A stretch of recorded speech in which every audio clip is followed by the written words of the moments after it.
HarperCollins présente L'inconnu du quai de Marie Kubica. Traduit de l'anglais par Carole Banton. Lu par Manon Jomain. Heidi. La première fois que je l'aperçois, elle se tient sur le quai de la gare de Fullerton. Un bébé serré dans les bras, arc-bouté pour résister au déplacement d'air soulevé par l'express de la ligne violette qui traverse la gare à toute allure, fonçant en direction de Linden. Nous sommes le 8 avril, il doit faire moins de 10 degrés et il pleut. Une pluie qui dégringole du ciel, ici, là et partout, accompagnée d'un vent violent et impétueux. Sale temps pour les brushings.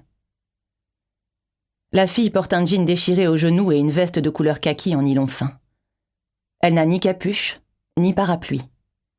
Le menton enfoncé dans son col, elle regarde droit devant elle pendant que la pluie l'imprègne. Autour d'elle, les gens se blottissent sous leur parapluie. Aucun d'eux ne lui propose de l'abriter. Le bébé ne bouge pas. Pelotonné sous la veste de sa mère comme un jeune kangourou dans la poche marsupiale. Des poils de laine rose gluante dépassent de la veste, et je serais prête à parier que ce bébé, qui semble profondément endormi malgré les conditions éprouvantes, un froid à vous glacer les os et le grondement de tonnerre du L qui défile devant nous à grande vitesse, est une fille.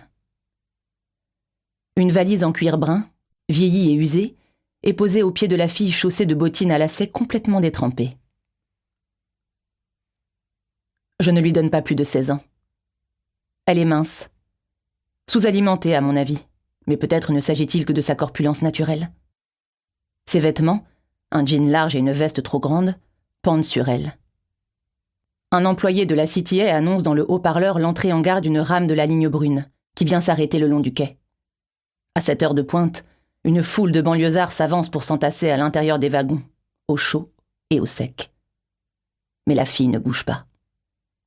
J'hésite un instant, ressentant le besoin de faire quelque chose, avant de monter à mon tour dans le train, comme les autres indifférents, et de m'asseoir sur un siège près de la fenêtre. Les portes se referment, et nous nous éloignons, laissant derrière nous la fille et son bébé sous la pluie. Mais elle ne quitte pas mes pensées de toute la journée. Le train m'emmène jusqu'au Loop, où je descends à la station Adams-Wabash, en me faufilant parmi la foule. J'emprunte l'escalier pour rejoindre la chaussée détrempée, qui plane au coin des rues de la ville, là où les pigeons se promènent tranquillement en se dandinant à côté des poubelles, des sans-abri et des millions de citadins qui courent sous la pluie, pressés de passer d'un point A à un point B. Entre mes réunions portant sur l'illettrisme des adultes ou la préparation de tests de connaissances et mon cours d'anglais à un homme originaire de Bombay, je ne cesse de penser à la fille et de l'imaginer avec l'enfant sur ce quai de gare, perdant une grande partie de la journée à regarder les rames du L aller et venir. J'invente des scénarios. Le bébé a la colique et ne dort que par intermittence. La vibration des trains à l'approche le berce et permet de le maintenir endormi. Le parapluie de la femme, que j'imagine d'un rouge lumineux décoré de pâquerettes dorées, s'est retourné sous la force d'une grosse rafale de vent, comme ils ont tendance à le faire par un temps comme celui-ci, et s'est cassé. Le parapluie, le bébé, la valise, c'était plus que ses bras ne pouvaient emporter. Évidemment, pas question d'abandonner l'enfant. Et la valise ? Que contenait donc cette valise qui soit plus important qu'un parapluie par une journée pareille ? Peut-être est-elle restée là-bas toute la journée, à attendre ?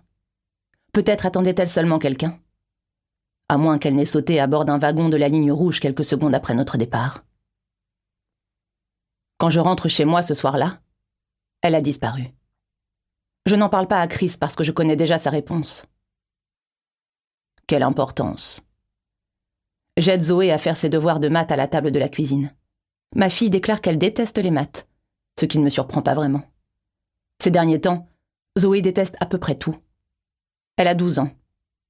Je n'en suis pas tout à fait certaine. Pourtant, il me semble que ma période « je déteste tout » était venue plus tard, vers les 16 ou 17 ans. Mais de nos jours, tout arrive plus tôt. Je suis allée à la maternelle pour jouer et apprendre l'alphabet. Zoé, elle, y est allée pour apprendre à lire et devenir plus calée que moi question technologie. Les garçons et les filles d'aujourd'hui atteignent la puberté plus tôt, presque 2 ans plus tôt pour certains, que ceux de ma propre génération. Des gamins de 10 ans possèdent déjà un téléphone portable. Des gamines de 7 ou 8 ans ont déjà de la poitrine. Chris dîne, puis s'éclipse dans son bureau, comme tous les soirs, pour travailler sur des documents ennuyeux à mourir jusque tard dans la nuit, bien après que Zoé et moi sommes allés nous coucher. Le lendemain, la fille est de nouveau là. Et de nouveau, il pleut. Nous ne sommes qu'à la 2e semaine d'avril. Et déjà les météorologistes... Nous espérons que vous avez apprécié cet aperçu. Pour continuer à écouter ce livre audio sur Google Play Livres, utilisez le lien dans la description de la vidéo.